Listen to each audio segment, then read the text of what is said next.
Pust, ani padaidut kaminie. Could you understand what I just said? Unless you speak Russian, you would never be able to understand the words, "Let the little children come to me." Jesus wants to speak to all children in every land, and your church's Sunday school can help. For just $5 per book, your students can adopt an LHF mission project that will provide Bible storybooks to waiting children in other lands. Learn more at lhfmissions.org/children.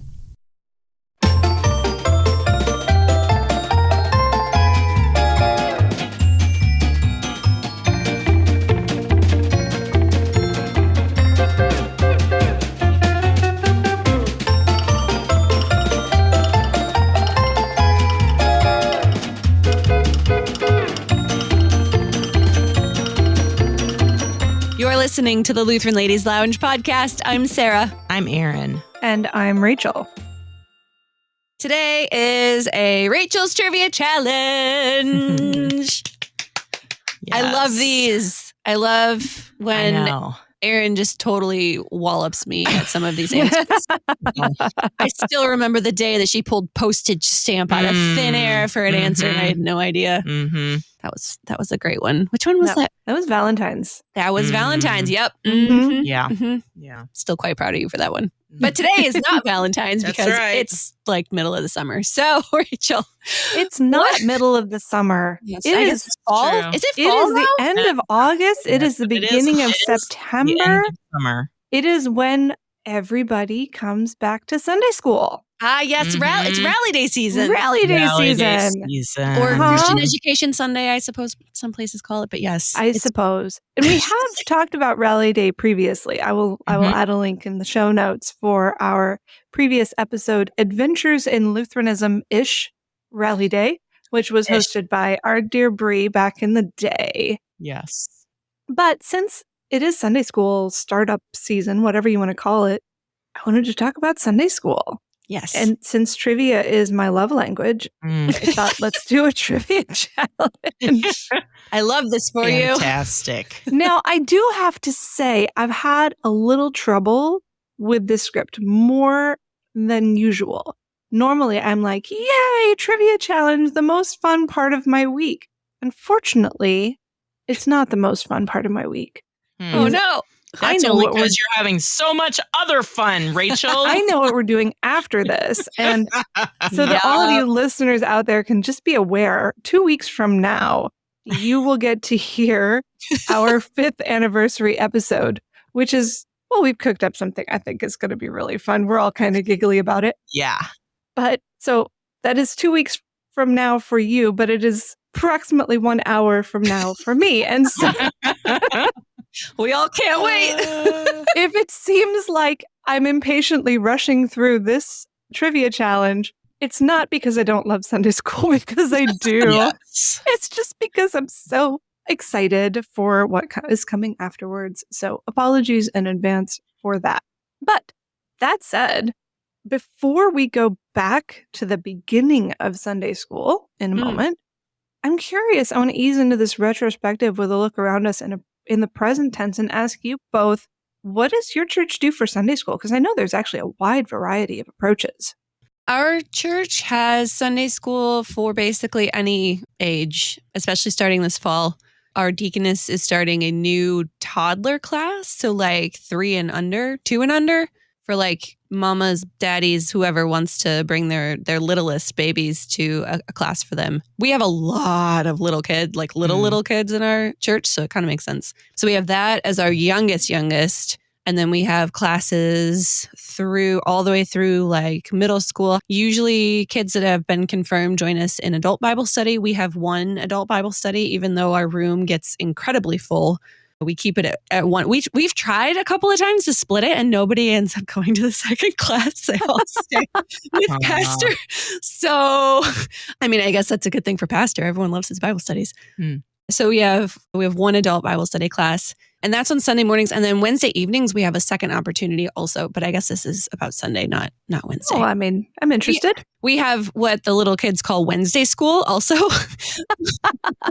which is, I mean, it's a similar concept. We have a meal and then everybody has their own study opportunities, the littlest all the way up. This is when the kids have confirmation. They have it on Wednesday evenings. And then adult Bible study, there's a Bible study class that covers generally something topical, or just one of the other pastors in our congregation will lead that. And this is, vicar leads Bible study or confirmation. And so that's just another opportunity. It's modeled pretty much the same way, though. Okay, cool. We have something for everyone. Yes, you do. Yeah. So we have one Bible study. Most of the time we have one Bible study for adults.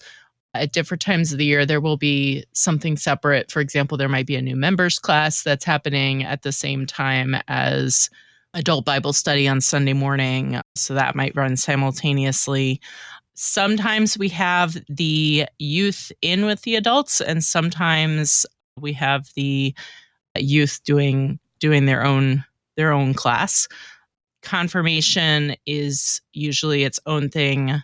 The kids who are in confirmation, which is more than one grade, they're doing their own thing on Sunday mornings. And then for the younger kids, right now we have some odd gaps. So we have like a bolus of kids, but then there's like a gap. And so we tend to group them a little more loosely. There definitely isn't a one grade per class sort of thing. It's more of a loose grouping that they do stuff that is, as they say, age and stage appropriate. We also have, right now we have a number of little kids. So there's stuff for them.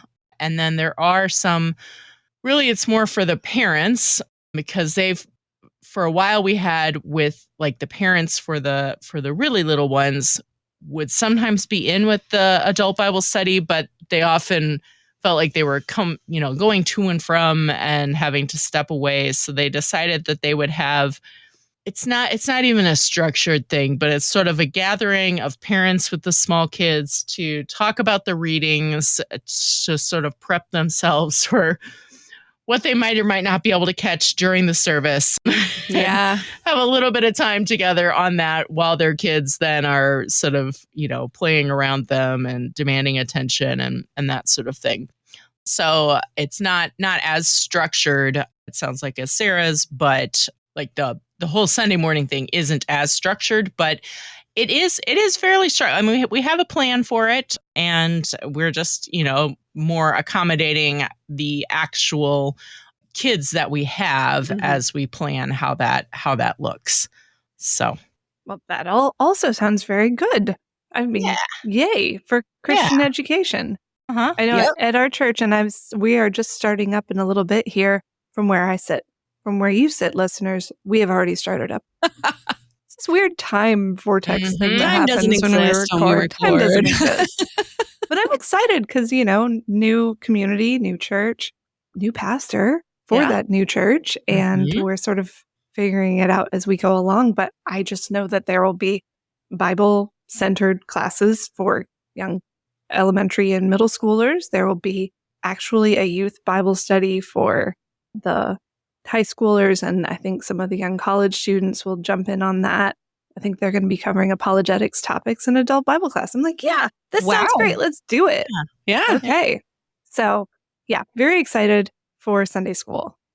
And that, of course, made me wonder, where did we get this idea of Sunday school? As we wrap up the equivalent of how that moment where at the end of coffee hour, there starts to be this like breakup of chit chat while people settle in. Oftentimes, if you have coffee hour before Bible class, as everyone finds their seat and pulls out their Bibles and let's go. That's what we're doing right now. So we're going to start with hopefully an easy question because there are multiple right answers. Oh, so good luck. Okay. We'll find out. All right. This can sometimes be surprisingly tricky. Grab your coffee, take your seats, people. We're beginning now. Question 1. Who first established the principle of Christian education for young people? Martin Luther. Oh, yeah, that's a good quiz. First? Jesus? Yeah. Yes, thank you. I would take Jesus. I would also accept Moses, Abraham, or even Adam. if you look at our Christian church as a continuation of the Old Testament church as well. Right. You were asking for Bible people, not like Reformed Right. people. Yes. Who are historical. Let's be clear here. Right. Jesus is as historical as Martin Luther. Oh, yes. But yes, as we talked about during our confirmation party planning episode, link in the show notes, catechesis for young people and new believers has been a key feature of Christian life since the earliest days of the church. Jesus said, let the little children come to me, and the early church took him very seriously. But of course, this trivia challenge isn't about Christian education generally. It is about the institution known as Sunday school. Okay. So we're going to move on to the next question. All right. This is multiple choice. Oh, I don't want to make you work too hard. Question 2. Where and when do most scholars agree that the first Sunday school, as we know it, well, as we call it, Sunday school, began? Was it A, 16th century Italy, B, 17th century Germany, C, 18th century England, or D, 19th century America? D. I didn't think, I just felt. You just felt it? I'm going to go with C. Give that woman a gold star. What? Wow. I didn't even feel it. Sarah, you might want to take some probiotics for that gut because it's leading you wrong today. I have lots of coffee going on. This might inhibit my judgment right now. I actually have coffee right here. Nice. Delicious. All right. So yeah, I would have accepted actually 16th century Italy because some people date the start of Sunday schools in Europe back to the Catholic Church's Confraternity of Christian Doctrine, founded in the 16th century in Italy. But however, I think the more classic answer is 18th century England. Oh, you know what my brain was referring to? I think it was referring to an article, maybe in the Lutheran Witness, about Sunday school in America, which would not have been a global thing. So that's where that came from. Okay. So yes, it started in about the 1780s, 1750s, 1780s, depending on which person you want to credit, where Robert Raikes, editor of the Gloucester Journal, started one. Okay. Yes. So Sunday school starts. May I ask you, what subject or subjects made up the essential curriculum for the early Sunday schools? Question 3. What did the earliest Sunday schools teach? The Bible. Okay. I'm going to go with the English equivalent of the catechism. What is that? Whatever it is. You know what Anglican I'm talking about. Yes. Yeah, that. I do. And, I'll give you partial credit for that answer. Partial credit for both answers. Huh. But Is the it core like curriculum? reading and writing? Is that what? Yes. Yeah. Oh, literacy. And Reading, I know, writing, ciphering, and yes, Bible and catechism. Yeah. I was going to say something, but I don't want to spoil something that you may get to eventually, so never mind. Okay, so that leads to our next question. Still on these early Sunday schools. What made them different from other schools of the time? They were free. That's my guess. Yeah, that would do. There's a more obvious answer. They were Christian? Religious? No, all the schools were everybody religious at that point. More obvious answer. Yeah. We don't always get the obvious answers. No, I'll just give it to you.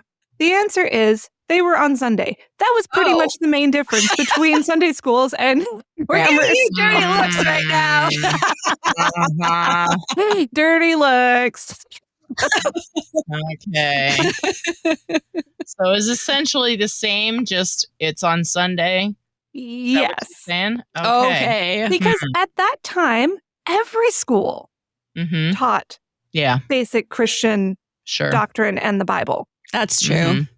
Yes. So here is a little excerpt from, and I really love this. I'll link to it in the show notes. I know I keep saying that, but these trivia challenges, this is what we do. A lot of links. There's a wonderful 1961 doctoral thesis from Concordia Seminary called The Historical Development of the Sunday School Movement in the Lutheran Church Missouri Synod. I've not had time to read the whole thing, but everything I have read has been really interesting. And this whole dissertation is available online. So yes, if you're interested in this, read deeply and then you can quiz me. Oh boy. But the author of this dissertation, Martin Hanschke, he says, the Sunday school in its present connotation went back to the days of Robert Raikes, English businessman and editor of the Gloucester Journal. It was Robert Raikes who popularized mass instruction in the Word of God under the name Sunday school. Originally interested in prison reform and ministering to the families of criminals, he was brought into direct contact with the slums of Gloucester. Dismayed by the lack of education and the irreverence of these urchin children of criminals, in the year 1780, Mr. Raikes hired 4 women who conducted private schools for reading and writing and made instructions for them to instruct these children on Sundays in the basic tools of education and utilize as subject matter not only the Catechism of the Anglican Church, there you go, Aaron, but also and especially the Bible. Now, they were on Sundays simply because what's the other thing that's happening round about this time in European history? The Industrial Revolution. Yes. Children working in factories during the week. Yeah. It's really hard to learn to read and write when you're working 13 to 18 hours a day in a factory or a coal mine. Yep. And so Sunday being the one day that you could count on all the kids being off work, that was when they put the Sunday school. So let me ask, this would be question number 5. True or false? Pastors were super excited for Sunday school programs to take off. Judging by your tone, I'm going to say false. I think you're right. Oh, Rachel, work on your impartiality and that would be great. But why specifically? You're right. Why specifically? Well, there were several reasons, and we'll get to those in a little bit here. Ooh, but okay. All right. The simple fact is that, well, it was an extra church thing. And okay, so here's another quote from Martin Hanschke here. And I think this story is kind of hilarious. And this is talking about the introduction of Sunday schools into America. He writes, again in America, because of the involvement of laymen and laywomen, that's one reason, and the danger of doctrinal laxity, the church's opposition was pronounced. Incensed pastors drove out indignantly the small Sunday schools that had been started in their churches and forced them to meet in private homes. For instance, in Norwichtown, Connecticut, a young Sunday school teacher who had been trained by Divvy Bethune in New York City reported that a pastor shook his ivory-headed cane angrily at the children and shouted, "You imps of Satan doing the devil's work, I'll have you set in the street." Wow. That feels very inappropriate for a few reasons. But I think the impression given was that Sunday schools were competing with church for people's time and attention. That these Sunday school teachers, under the guise of good intentions and biblical instructions, were really, opportunists, grabbing the one day of the week they could be sure to get kids. Yeah. And, co-opting it for this other purpose of literacy education. Now, of course, as Lutherans, we have never seen any problem with those two things going together. Right. But if you're encouraging kids to go to Sunday school instead of church, that's a problem. Yeah, we would have a problem with that. We would have a problem with that, yeah. All right. So we've been talking so far about Sunday school as a Protestant phenomenon. And really from the beginning, those Italian classes aside, Sunday school has largely been a Protestant phenomenon. If you talk to Catholic or Orthodox faithful attendees of their churches, they may or may not think of Sunday school as a regular part of their life. Yeah. This is a very Protestant thing. Okay. It was, as I'm sure you may have heard, a rather late addition to the Lutheran way of doing things. This is not new for us. We've talked about this before. There are at least 3 reasons. Can you name any one reason why Lutherans were late to the Sunday school party? Because Luther taught that parents should be doing this in the home anyway. We already had the small catechism designed to be taught by parents to their children. Yeah. That is one. Yes. Ding, ding, ding, ding, ding. Points all around. That is one of the reasons that, Luther and his catechism strictly charges as the head of his house shall teach his household. Mm-hmm. Another reason is we love our day schools. Yeah. And it's hard to say we should go out of our way to have an hour of Sunday school on Sunday when we'd really rather just have the kids for 4 to 7 hours every weekday for them to be getting Yep. the same instruction. Mm-hmm. And of course, I would also have accepted the answer, Lutherans don't like change. And this was a new thing. Fair point. One more quote from this wonderful Martin Henschke dissertation. And I'm having trouble reading these a little bit because I copied them from a PDF document that is really antiquated and the formatting is really weird in my case. So if any of the words seem a little off, that's why. But he, in his review of the state of things at the beginning, he writes, a local St. Louis pastor, Paul Koenig, stated the difficulties he encountered when, in 1915, he attempted to institute the Sunday school at Holy Cross Lutheran Church. Objections were raised by the faculty of the Christian elementary school and provided basic reasons which were elaborated further in this investigation. Reason 1, it may hurt the day school. Reason 2, the children don't go to church if they go to Sunday school. Reason 3, they don't learn anything worthwhile anyway. Wow. The vitriol for Sunday school. Well, Well, depending on the church. Here, I'm betting they didn't start out with like a real solid curriculum. They were No. probably winging it Yeah. versus the schools, which did have, I'm guessing at that point, a very established curriculum. And Yeah. no, I can sort of see this. Mm-hmm. There's one other fourth reason why we did not necessarily jump onto the Protestant Sunday school bandwagon. So we'll come to question number 7. Which came first, Sunday school or the children's message as a church phenomenon? Oh. I would say Sunday school, but now I'm questioning everything. Same. I'm If just going to they're say not jumping children's on the bandwagon, then Oh, shoot. I did it again, didn't I? Your face gave it away.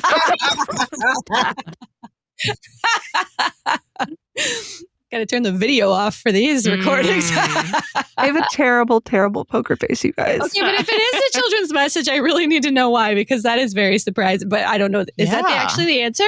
Well, yes and no. The thing is, yes and no. Come on. Yeah, no, that is the answer. That's the answer I was going for. But they wouldn't have called it a children's message. Okay. Because we in the Lutheran Church had long had established what is in German referred to as the Christenlehre, the Christenlehre tradition, the instruction of Christians. It was a notable feature, and this is an article in Christian Culture by Pastor Ryan Leslie. He says, the Christenlehre was a notable feature in Lutheran Missouri Synod congregations, especially in the German-speaking era of the 19th and first half of the 20th centuries. It was essentially a catechism lesson where the children would sit in the front pews and would be called on to stand up and answer questions by the pastor. If the children did not know the answers, the pastor would also call on adults. I know, right? No. Yeah. Oh, you don't know that? Let's ask one of the adults to help you. Does your parent know? I know. Hot seat. Wow. The intent of the Christenlehre was that children would not forget the important doctrines and catechism's truths which they had learned, especially after confirmation. The Christenlehre usually took place in the sanctuary after the regular morning worship or during Sunday afternoon, or later at certain times. It did take place during the service. So that's interesting. Because we already had this tradition of pastors sitting the young people and everybody down to review the catechism. It's like, well, why would we need Sunday school? Interesting. However, the Christenlehre, as Pastor Leslie says, was generally replaced by Sunday schools after World War II as a means of teaching children. Now, of course, this was in German. We were moving to English. That's one factor that caused us to switch from this Christenlehre to Sunday schools. What other major movement finally got Lutherans to start Sunday schools? And the same movement, ironically, nearly killed all the original Sunday grammar schools. So it got Lutherans to do Sunday school and made the other Sunday schools change their entire strategy. We adapt it right as everyone else is like, bam, we're done. Like the Lutherans are like, now's the time. It's not like fully switching over to English, is it? Nope. There was That was something probably else. earlier, wasn't it? Now, if you will remember, you can find the answer glaring at you from our previous book club book, I Saints of know. Whistle Grow. That's what I'm trying to remember. So it's the public schools, right? Yeah. Like the launching of public schools. Yep. Everywhere. Exactly. Mm-hmm. Mm-hmm. So yes, free, public, compulsory education. Yeah. Mm-hmm. It made the idea of a Sunday grammar school obsolete. Yeah. Because these kids aren't allowed to work in factories anymore anyway, nor are they allowed to skip school. Right. Mm-hmm. But it also created some massive, well, let's just say it began to hollow out the Lutheran educational system because it's really hard to compete with free. Yeah. And so for the first time, we had a lot of churches where the majority of their kids were in public schools Mm-hmm. and not getting, biblical and Lutheran teaching through their Christian day schools. Yeah. And so you have this final reluctant, well, okay, I guess we really should do this mentality. So not until it depends on around the time of World War I actually is where you really see this public education movement start to make Sunday school make sense for us. Yeah. And I've got an interesting chart. Maybe I just threw some numbers from the LCMS Christian Cyclopedia. By the way, how did I not know this was a thing until today? I've done so many research projects for this podcast and everything, and there's this wonderful website out there, the Christian Cyclopedia, with so much data, most of it slightly out of date at this point, but for historical research, yay. Yeah. Anyway, I took the figures for the number of congregations and the number of schools in the LCMS beginning in 1850 and running through 1970. Okay. And for the first, until about 1910, the congregation and the school line run nearly in tandem. There are a few more congregations than there are schools, but they're pretty close. When the Synod first recorded these numbers in 1850, there were 41 congregations and 41 schools. Yeah. Briefly, in 1870, there were 214 congregations and 226 schools. I don't know how that worked. Wow. Oh, that is unexpected. We were gung-ho about our education. We really I mean, were. We still are, but if you had a church, you also had a school. That was just like a given fact. Yeah. Or maybe 2 schools or 3. Maybe. Apparently. In 1910, we had 2,736 congregations and 2,130 schools. Yeah. Still holding pretty close. But then we start to see the numbers of congregations continues to grow until about 1970 when it kind of leveled off. But the schools sort of follow their own flat line to the point where in 1970 we had 7,233 congregations and 1,215 schools. Wow. And that number of schools was down by 200 from the decade before. Yeah, that's drastic.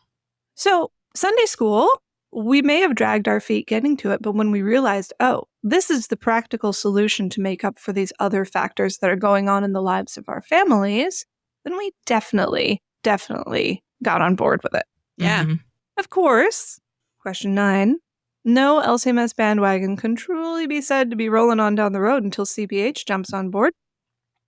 Yes. So, when did Concordia first begin publishing Sunday school curriculum? Hint, the year ends in 0. And I just gave you a whole lot of data that should help you get close. What? 1910. 1910. Who said 1910? I'm not looking at it. All right, perfect. I finally Well got it right. done. Yes.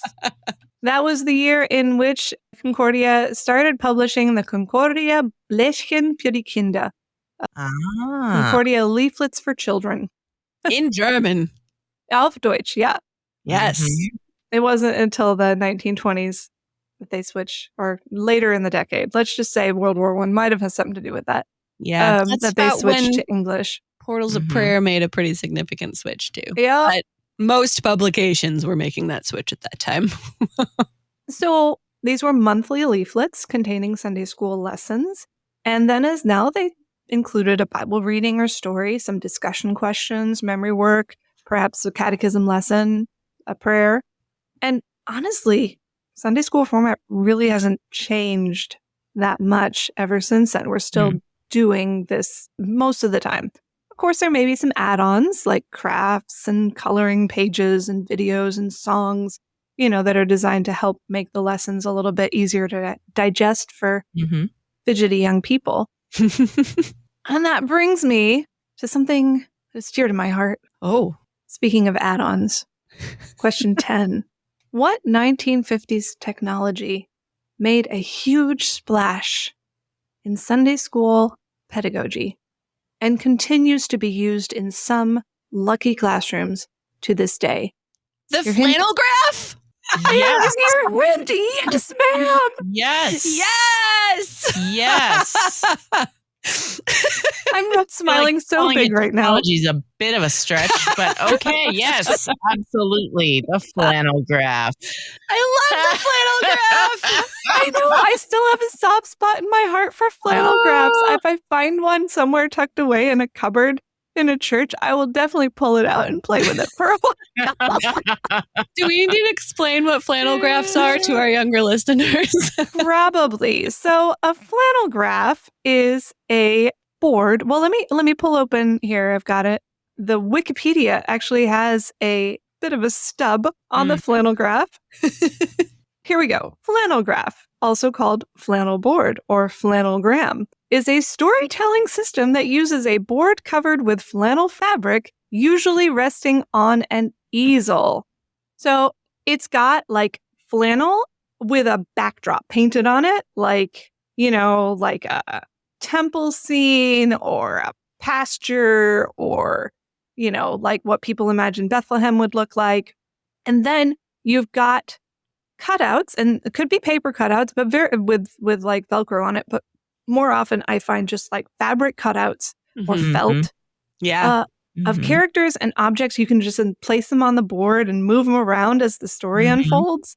And it just like sort of sticks on the board. And you've got these beautiful illustrations of like Mary or Moses or like sheep and goats or whatever that you can just sort of like stick up on the board and move them around as you're telling your story. And the great thing about this, even though it was used for a time in like regular educational settings, in the United States, flannel graph has been very long associated with Sunday school students in Christian, especially evangelical churches. Yeah. Like this is kind of our thing. We grabbed onto the flannel graph and we've held on to it. In some places, we are still holding on to it. So I love this. I love analog, touchy-feely kind of like storytelling aids. And this is the ultimate one, in my opinion. It's true. I remember it being magical because they were still barely using it, I think, when I was like 3 or 4 in my church. I remember it anyway. I remember it in our in something, but it's like magic. You just have a thing and it just sticks. It's beautiful. I mean, this is like pre-internet days. Yeah, and these were like high quality illustrations too. Yeah. They were beautiful. Like better than Barbie's in my opinion. So if you find better than Barbie. if you find a flannel graph set somewhere in your church, pull it out and like see if the kids of today find these as magical as I did. If they are totally meh about it, then I'm sorry, negate my 5-star review. Ruined it. Yeah. But I suspect that they will be as magical for future generations as they were for all of us. So other innovations include the rise of youth groups and adult Bible studies. Like adult Bible studies, those started after Sunday school as something for the grown-ups to do while the kids were in Sunday school. Oh my. Like, well, the kids have to be in these classes. I guess a little biblical education wouldn't hurt us either. That's right. Children's Church and VBS, of course. These also came along after Sunday school, and we've talked about both of these previously. Mm-hmm. Actually, we haven't talked about Children's Church. Maybe we should. And then, of course, other innovations for other reasons. So we've finally made it back to the present and have to ask a hard question. Question 11. Is Sunday school attendance rising or falling in the 21st century? Falling. In general, I would say falling. Yeah. That was a hard question, not because it was hard to answer, just because it's hard to say out loud. Hard to hear. Yeah. Yeah. And that holds true, of course, for church attendance generally. An article from churchleaders.com lays it out there. Families that used to attend 3 out of 4 weeks now attend twice a month. Families that used to attend twice a month now attend once a month or even less, which, of course, is really hard to build a Sunday school program around. But churches are adapting. Sunday school was an adaptation, and we are continuing to adapt. Have you, question 12, this is your essay question. Oh. What innovations have you either heard of or can imagine churches embracing in the post-COVID apocalyptic landscape of congregational life? So I don't know that it's necessarily, I've heard of it before. I don't think it was post-COVID, but one that I really enjoy that my church does is during the summers, we do multi-generational, intergenerational Sunday school where we just are all together from the little kids all the way up to the adults doing Sunday school together.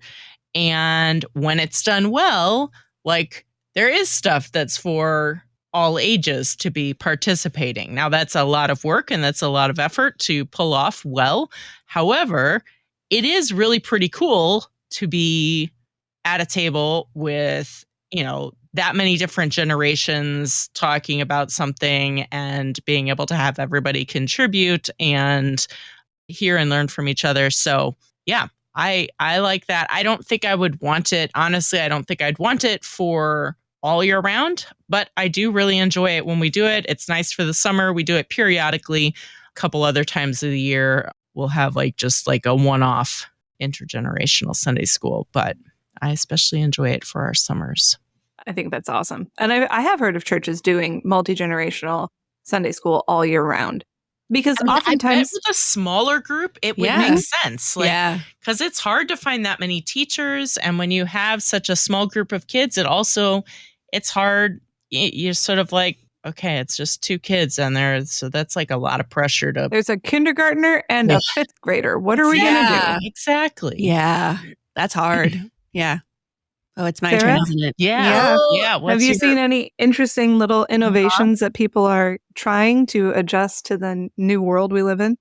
I mean, I've seen a lot more video content that's kind of Sunday school related that I don't think is necessarily taking the place of Sunday school. It's more of an accompanying message for your week and stuff on YouTube that you can watch with your kids or whatever. I've seen some of that from a lot of churches that have been doing a lot more video content. So that's cool. I mean, in our church, I think having midweek options is good for people who don't necessarily want to do stuff on Sunday mornings. Because people work. Yeah. So it may be hard on Sunday morning. Having full age range available midweek is really nice. Yeah. And the new class that we have for babies. That is new for us and we'll see how it goes. But that's something that we haven't done before. But if you happen to have a church that has a lot of under 2-year-olds, generally you don't drop them off into a class. Right. But this is something what parents and babies can be in a class if they want to be. I can think of 2 innovations that I've seen in different churches in the last couple of years that I was like, oh, yeah, good for you adjusting to reality. And one was a church that they were really struggling not only to get families to be at Sunday school every week, but to get enough teachers. Yeah. Because that's another thing. Sunday school teachers are volunteer and sometimes hard to come by.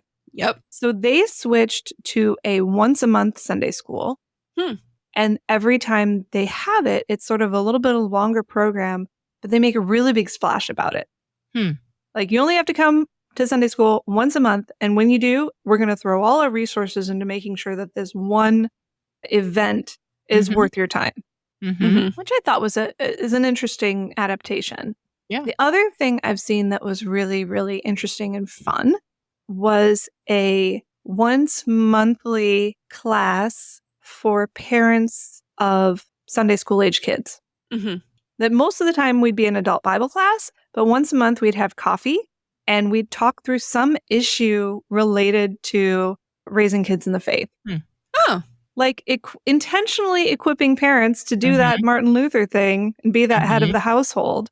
Yeah. Talk through how do you and sort of everyone throw your strategies and resources and up there and compare notes and figure out how are we tackling specific challenges related to raising our kids in the faith. And I found that really helpful. And I'd never seen anything quite like that before. But this making sure that Christian education was happening in the home and that parents were feeling equipped and encouraged to do that. Okay. Yeah. So, yeah, exciting things happening. I love it when the church comes together to try to come up with solutions to a problem that seems like an obstacle, but may or may not be. Yeah. We are headed down the home stretch of this.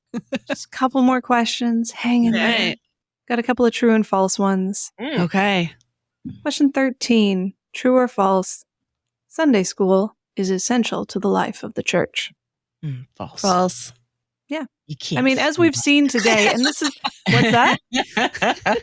I said, you can't fool us. I know. Word and sacrament is essential to the life of the church. Yes. Question 14. True or false? Catechizing young people is essential to the life of the church. True. Yeah. True. Yeah. That's the thing I think I took away from this research journey I've been on for the last few days. And that is realizing that this core task of raising young people to know Jesus, to love the word and sacraments, to be a part of this Christian church, like this is something that has to happen. But, Sunday school as we know it started with a newspaper editor trying to help factory working slum children learn to read, write, and know the Bible. And it was relatively recent. At that time and in that place, it seemed like a great way to solve this problem of how do we help urchins become mature Christians. But who knows how we will answer that question in the future. All right, last question. All right. This whole catechizing young people thing, whose job is it? I got some multiple choices here. A, pastor. B, parents. C, DCEs and youth people. D, every Christian. D. Yeah, let's go with D. I like that answer. Uh-huh. And I think it's important, this is me getting on my soapbox here, for us to remember, and especially when, as inevitably is going to happen sometime this year, there is a plea goes out for Sunday school teachers. Yep. That it is all of our job. If you are a member of Christ Church, it is your job to help make sure that this gets done, whether you have kids in the program or not. That we're all in this together.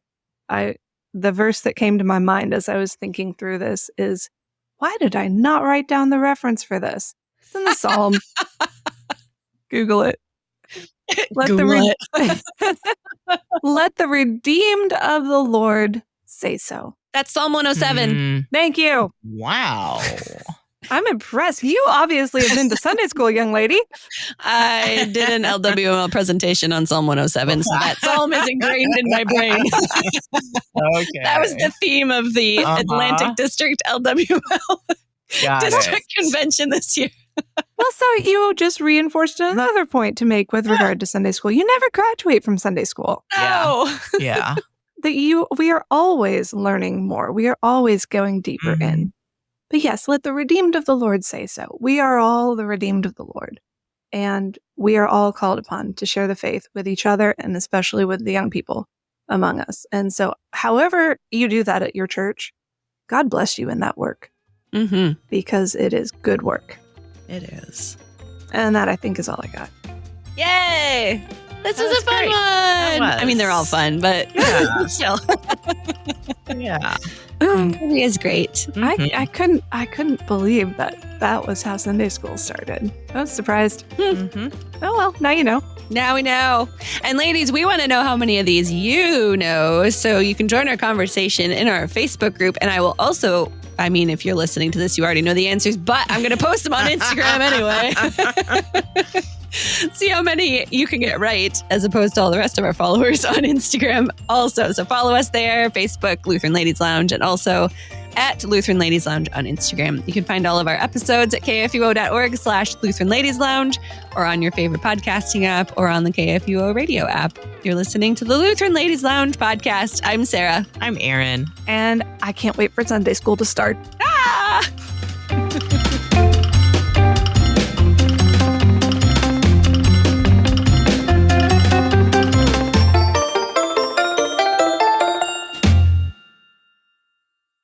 Views and opinions expressed on the Lutheran Ladies Lounge podcast may not represent the official position of the management or ownership of KFUO Radio, the Lutheran Church Missouri Synod. The Lutheran Ladies Lounge is produced by KFUO Radio and available at kfuo.org or wherever you get your podcasts. Don't forget to hit that subscribe button and leave a review for us too. If you love the Lutheran Ladies Lounge podcast, consider financially supporting our producer, KFUO Radio, so we can keep doing what we do. Find out how at kfuo.org/give.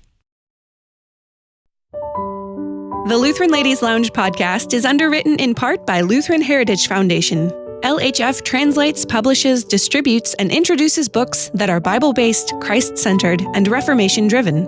Learn more about their global ministry and how to support their projects at lhfmissions.org.